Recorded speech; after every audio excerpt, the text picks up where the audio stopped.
Hello everyone, this is Showtime 112. In July 1969, a brief war broke out between two Central American nations, Honduras and El Salvador. To aviation enthusiasts, the most interesting thing about it is that this was the last time that piston-engine fighters clashed with each other and scored kills. The conflict is usually known as the 100-Hour War. You may also hear about it as the Soccer War or the Football War, but that's quite inaccurate. While qualification matches for the World Cup between the two countries were indeed played just before the war, sparking serious riots, the roots of the war had nothing to do with sports or Latin temper. In 1960s, a large number of Salvadorans lived in Honduras. Many of them lived off the land they occupied, but their status regarding this land was never regulated legally. In early 1960s, the people of Honduras were putting pressure on the government to carry out agrarian reforms, that is, to distribute land to them, and the easiest way to do that was to take the land used by the Salvadorans without legal status and give it to Hondurans. Salvadorans were beginning to get expelled from Honduras, which triggered anti-Honduran feelings in El Salvador. Plus, certain groups feared potential instability caused by the refugees, and so El Salvador launched an ambitious program of armed forces modernization. The first plans for an invasion of Honduras began in 1967. I realized that if you come from one of those countries, you might have a different view about these events and causes of the war, but this is the most accurate picture from the available sources in English language. The modernization program for Salvadoran armed forces focused on land weapons such as small arms, artillery, and some light tanks and other vehicles. One thing out of the focus was the Air Force. Salvadoran military was headed by infantry officers who had very little understanding of aerial warfare. This would eventually prove decisive. Salvadoran Air Force had two dedicated combat aircraft types when the war began. The first one was Corsair, the well-known World War II fighter. They had 5 flyable examples under FG-1D designation, since they were built by Goodyear. The second type was P-51 Mustang. 5 out of 6 of those were in modified Trans-Florida Cavalier Mustang II version. This variant carried wingtip fuel tanks, had extra weapon hardpoints, and was meant for counterinsurgency operations. The remaining Mustang was owned by an American warbird collector, Archie Baldocky, who lived in El Salvador, and this airplane had to be remilitarized. In this video, we don't have the Cavalier version, so we use the standard P-51. Remaining Salvadoran aircraft were trainers, transport airplanes, and general aviation Cessnas. Most of those would be used in combat too, including attacks on enemy positions with improvised explosive devices dropped by hand. As we shall soon see, on paper the Salvadoran Air Force seemed comparable in strength to their Honduran rivals, but it was troubled by shortage of pilots and low number of flying hours.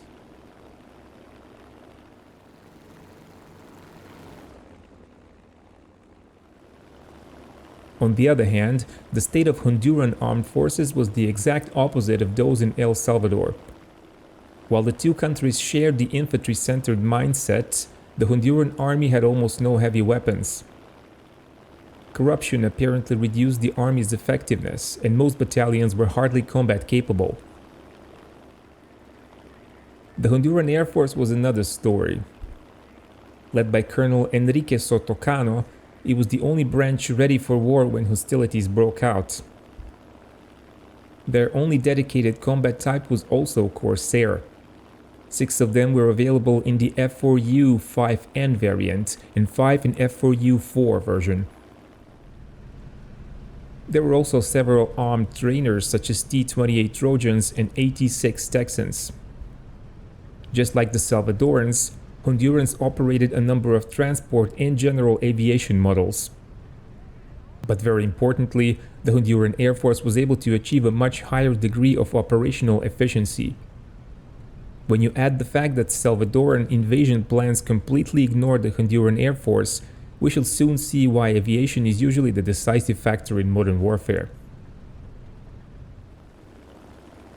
just before the Salvadoran land units moved across the border on July 14, 1969, and achieved initial success, the Salvadoran Air Force launched a campaign of bombing targets in Honduras. Instead of trying to eliminate Honduran aircraft on the ground and achieve air superiority, they focused instead on facilities where Honduran troops were expected to concentrate. Toncontin Airport and La Mesa Airfield were only added on the insistence of the Salvadoran Air Force commander. To achieve this effort, besides using their combat aircraft types, the Salvadoran Air Force had to requisition 14 civilian aircraft and also employ their C-47 transports as makeshift bombers. Attacks were launched at sunset so that the airplanes could escape under cover of darkness. They were expected to fly home without navigation aids, which eventually proved a bigger challenge for regular Air Force pilots than the one flying civilian airplanes. The Cessnas and Pipers managed to find their targets, but due to the type of ordnance they employed, they achieved very little.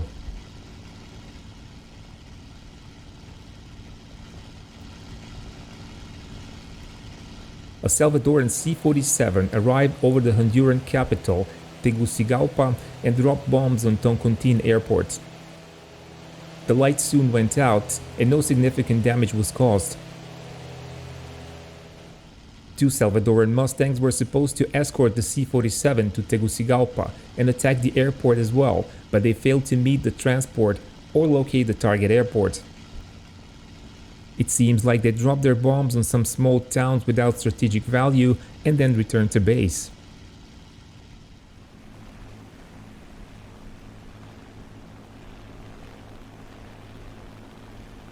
Three Salvadoran Corsairs that were supposed to attack La Mesa airfield also failed to find their target.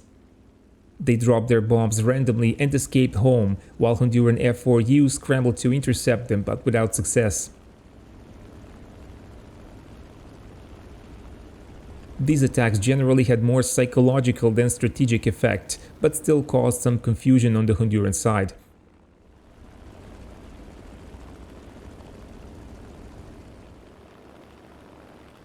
The commander of the Honduran Air Force, Colonel Sotocano, then pushed for a strike effort against strategic targets in El Salvador, such as air bases and fuel depots. With some difficulty, he managed to convince the country's president to authorize these strikes.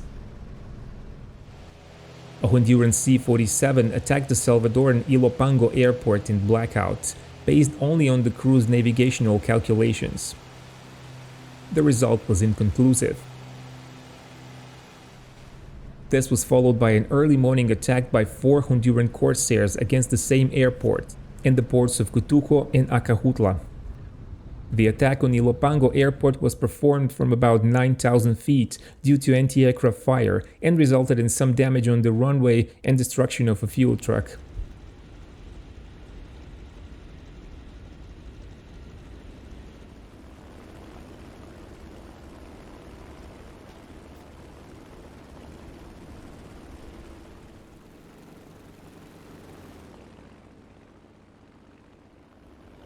The attacks on Salvadoran ports were quite successful, and several fuel storage tanks were set on fire or put out of commission for the rest of the war.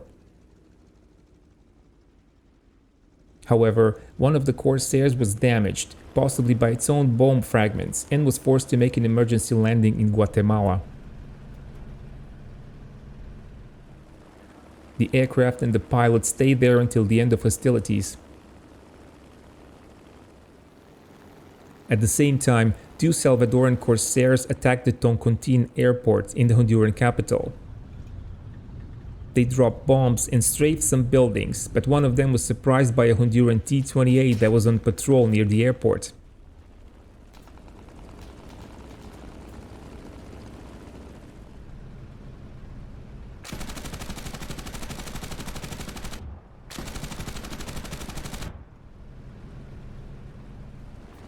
The Honduran pilot, Roberto Mendoza Garay, managed to hit the Salvadoran Corsair and damage it.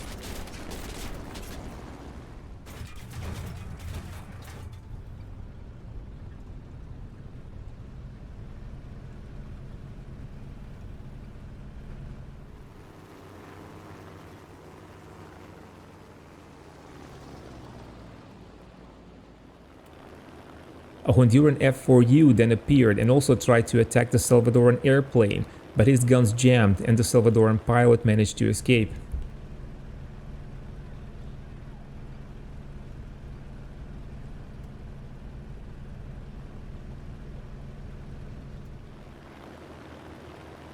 The Honduran president then issued an order to stop any intrusions into Salvadoran airspace, and from that moment, the Honduran Air Force focused on close air support and defensive combat air patrols.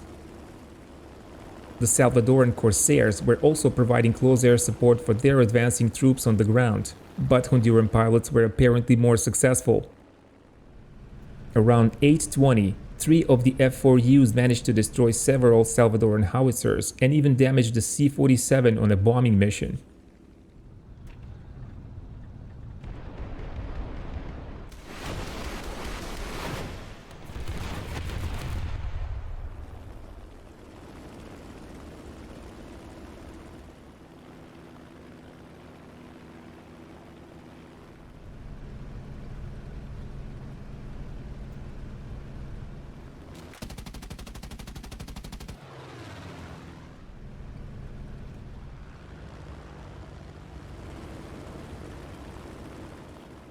After chasing away the transport airplane, Lieutenant Rivera noticed a Mustang and attacked it too.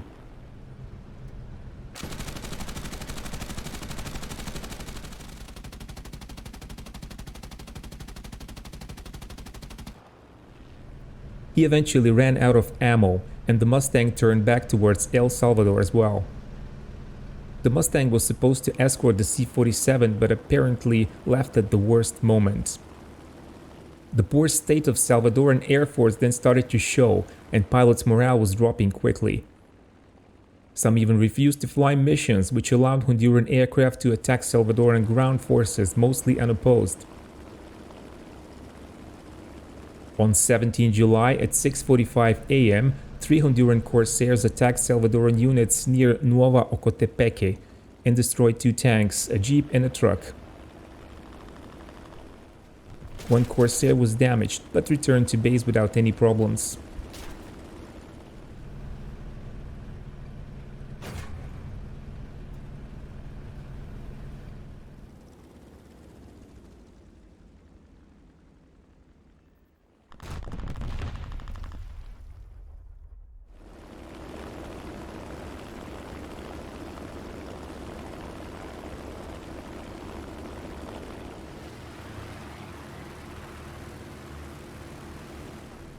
Around 11 a.m., Honduran troops along the Inter-American Highway came under pressure and requested close air support. 3 F-4U-5N Corsairs took off from Toncontin Airport with the task of silencing Salvadoran artillery. They were flown by Major Fernando Soto Enriquez and Captains Edgardo Acosta and Francisco Cepeda. Just before they reached their objective, Major Soto Enriquez ordered his pilots to fire short bursts from the 20mm cannons to check them.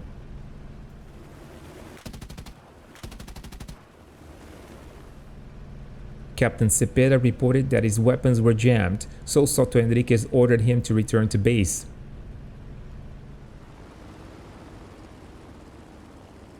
At the same time, 2 Salvadoran Mustangs flown by Captains Douglas Varela and Leonel Lovo were approaching the same area with the task of supporting their own troops. They spotted the Honduran Corsair flown by Cepeda as he was leaving the area and decided to attack him. Captain Cepeda spotted the Salvadoran fighters and began to take evasive action.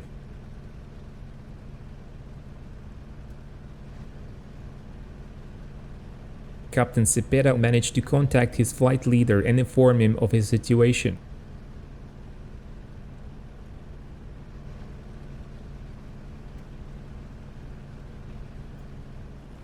Soto Enriquez and Acosta turned back to look for Cepeda. As they spotted him and the Salvadoran Mustangs, Soto Enriquez went after Captain Varela.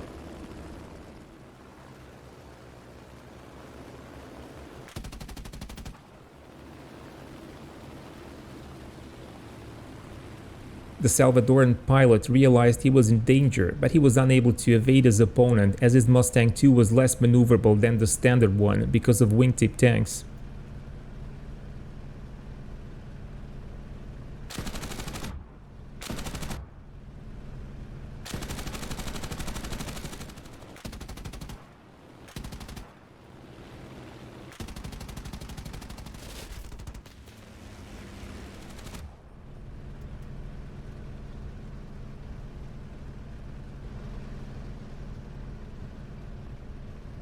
Soto Enriquez managed to hit the Mustang, and Varela's aircraft crashed on Honduran territory near the port of San Lorenzo.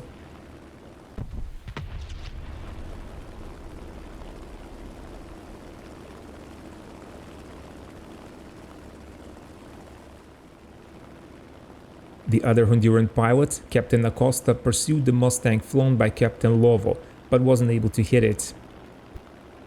Lovo escaped towards Salvadoran airspace, which the Honduran pilots were not allowed to enter at that time. The death of Captain Varela is controversial because Salvadorans claimed he bailed out and landed alive, but was then killed by Honduran troops. Hondurans say that he died in the cockpit and never bailed out. This was the first aerial victory of the conflict, but it wouldn't be the last one.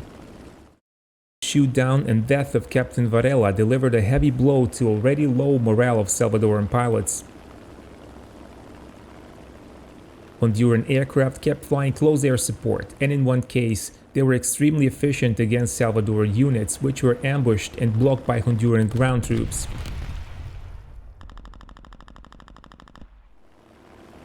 Two Corsairs flown by Captain Aguirre and Lieutenant Rivera employed their bombs and rockets and destroyed many jeeps and trucks.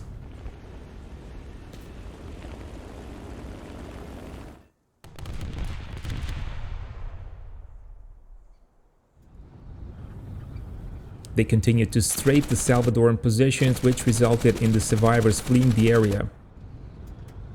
This is known as the Battle of San Rafael de las Mataras and is considered a major victory for the Hondurans.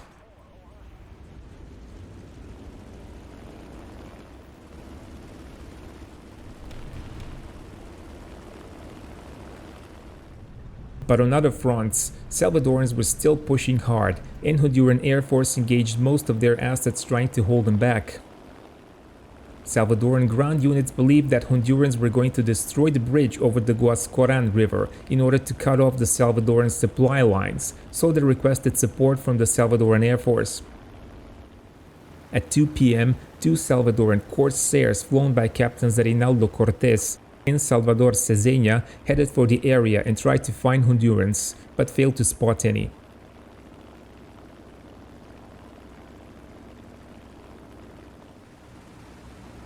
As they turned back towards their home airfield, a trio of Honduran Corsairs was entering the area. They were flown by the same pilots which fought Salvadoran Mustangs that morning, Major Fernando Soto Enriquez, Captain Acosta, and Captain Cepeda. Their task was to destroy Salvadoran artillery, and just like before, Major Soto ordered his pilots to check their cannons.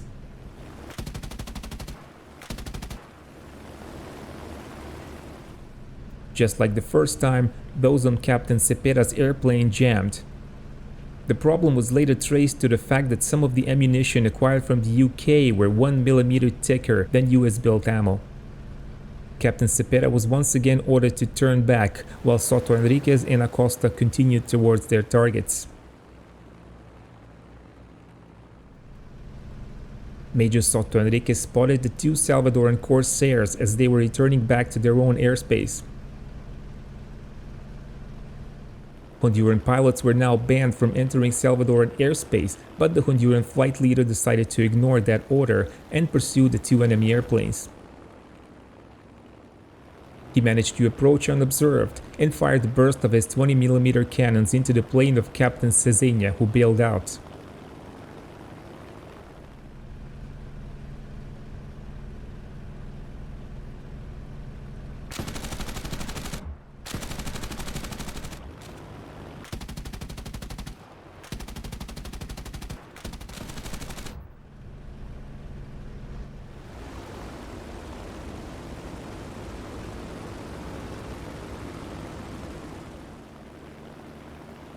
The other Salvadoran pilot, Captain Cortés, realized that they were under attack, and he managed to maneuver his plane behind Soto's Corsair.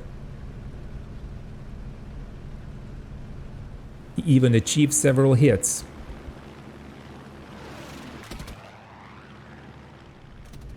Major Soto began his evasive maneuvers, but without trying to position himself behind Cortés, as he believed that his wingman, Captain Acosta, would take care of the Salvadoran Corsair.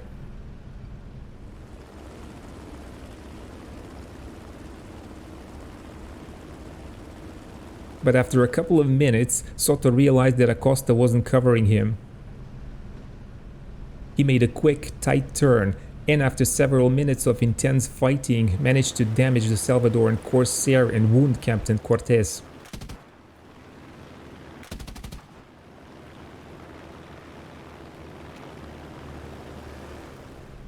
This made his maneuvers slower, and Soto finally finished off his victim.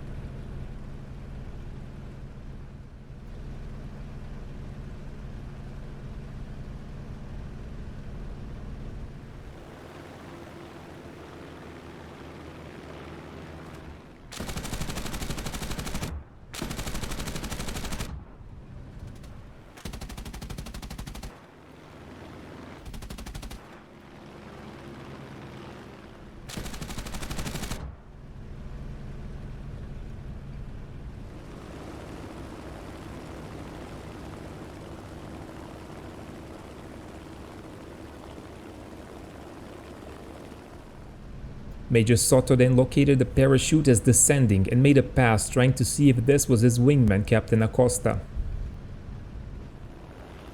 But this was his first victim, Captain Cesena.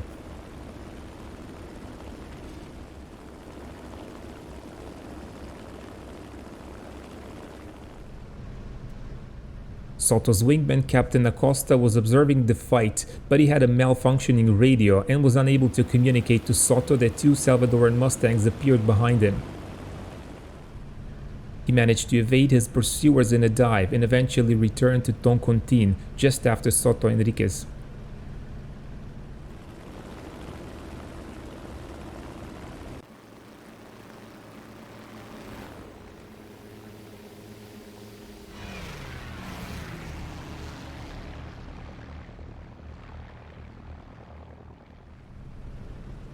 After the loss of two more planes, the morale level of Salvadoran pilots reached a new low. Only 2 Corsairs and 3 Mustangs were now available. To make matters even worse, Captain Echeverria, flying an FG-1D Corsair, was shot down by friendly anti-aircraft fire.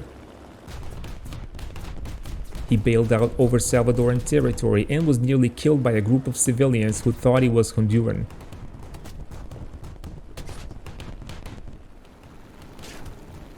This incident once again proves that an angry mob is one of the least intelligent life forms on this planet.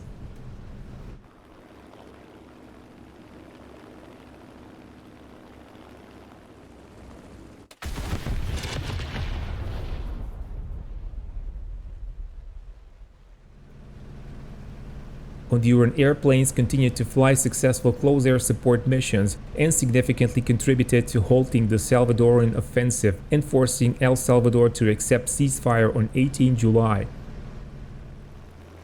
Before this happened, Salvadorans attempted to resolve their situation by purchasing additional Mustangs on the civilian market in the USA and hire mercenary pilots willing to fly for them.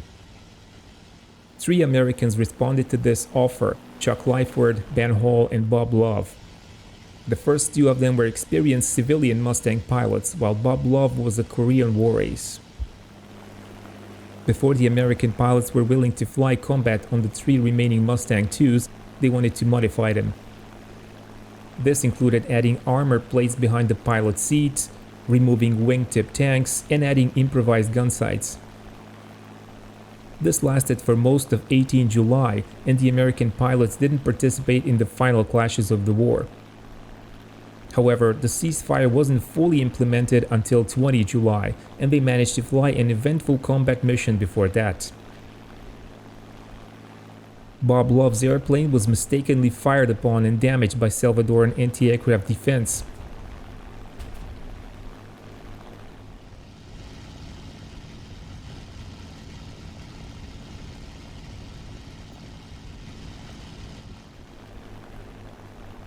Lyford later located what he thought was a Honduran fuel truck, so he strafed and destroyed it.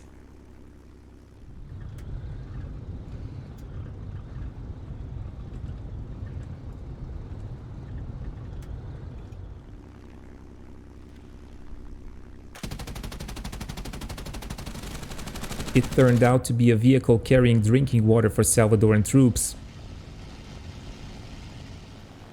Several Mustangs purchased clandestinely in the USA arrived to El Salvador, but couldn't be readied for combat before the end of hostilities. This short conflict, fought almost exclusively by World War II-era weapons, once again demonstrated that air power is the key element in modern warfare. Neglecting it almost certainly leads to failure to achieve desired objectives. The main source for this video is the book called The 100-Hour War, written by Mario Overall and Dan Hagedorn.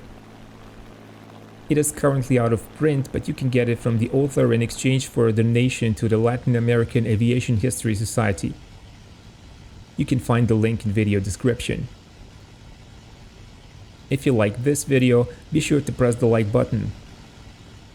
Become a Patreon supporter to ensure the future of the channel and watch videos without ads.